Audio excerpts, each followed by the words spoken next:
Sarah ran for her life, her copper-brown hair flowing in the wind. Contrary to what could be expected from a maiden running away from horrible monsters, she was not panicking. An aura master never panics. But that didn't mean they can't be scared, angry or swearing against everything and everyone that came to their mind. Right now, she was swearing mostly against Carl. Using his charms and promises of treasures and fame, the old adventurer had convinced a lot of people, herself included, to take part in that damned expedition in the Dark Heart, the unknown and mysterious center of the Caligari forest.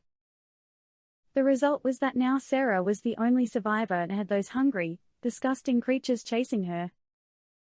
Using the flash step aura technique, the girl empowered her stride, running at the speed of a galloping horse. She could have gone faster, but the terrain was too treacherous to allow for that, an unpleasant mix of dead plants, slimy mud, and a weird, thick mold similar to grey wax that covered the ground in every direction, occasionally rising into weird pillars.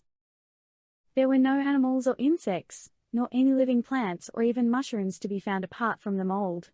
The whole place was dead, and the only sounds that could be heard were Sarah's footsteps and the chittering noises of the horrors chasing her. Sarah had known that something was deadly wrong with that place the very moment they stepped out of the jungle into that weird clearing, and her suspicions had only grown when she failed to pick the aura of any living thing inside the clearing. More than simply being empty of any life, it felt like an hungry hole that was siphoning life from its surroundings.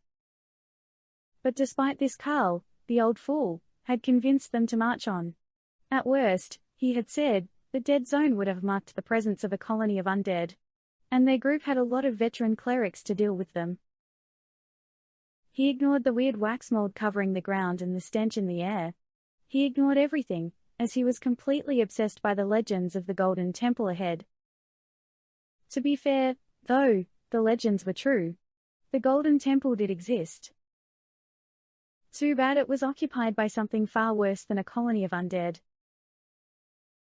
After half a day of marching in that horrible clearing, the expedition arrived at the temple. They had been on the lookout for potential monsters the entire time, but they found nothing. Even spells specifically made to detect hostile auras did not find anything, not even the worms in the dirt. And finally, the temple was in front of them. Most of its golden walls had been covered by that weird wax-looking substance, but for the rest it was exactly like Carl had promised it would have been. It was at that moment that everything went to hell. Chitin-covered horrors had emerged from the temple and the ground around them. Thousands upon thousands of horrible creatures were in hiding, ready to ambush them, and not even the aura scan spell had managed to find them out. It was as if they were soulless. But even if that was the case, they were still smart. As if guided by a malevolent intelligence, they struck with surgical precision and coordination, taking advantage of the element of surprise to kill the casters first. After that, it had been a slow but methodical massacre. The group of adventurers had been an elite one, and posed a strenuous resistance. Carl had convinced the king of Medillion to finance the expedition, and expecting to meet dangerous creatures in the Caligari forest, the old explorer had only taken veterans. At the departure, the group counted 10 casters, 100 between scouts and soldiers, and 5 aura masters, including Sarah. It was a group big enough to defend themselves against the occasional attack from the wild beasts and savage tribes of the forest while still being small enough to avoid the biggest threats. With the casters acting as artillery and support and the aura users in the front lines, they would have been able to defeat most enemies.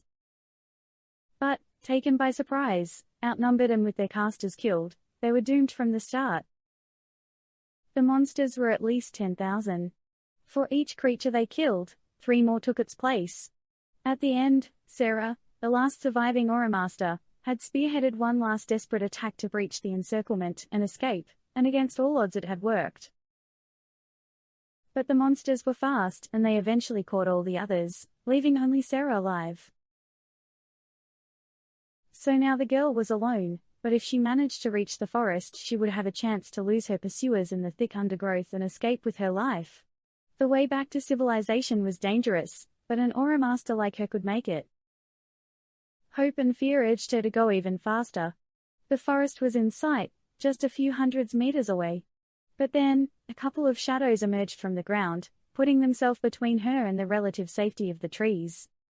Chitin-covered bodies hurled themselves at her, raising scythe-like appendages to intercept her. Sarah didn't even slow down.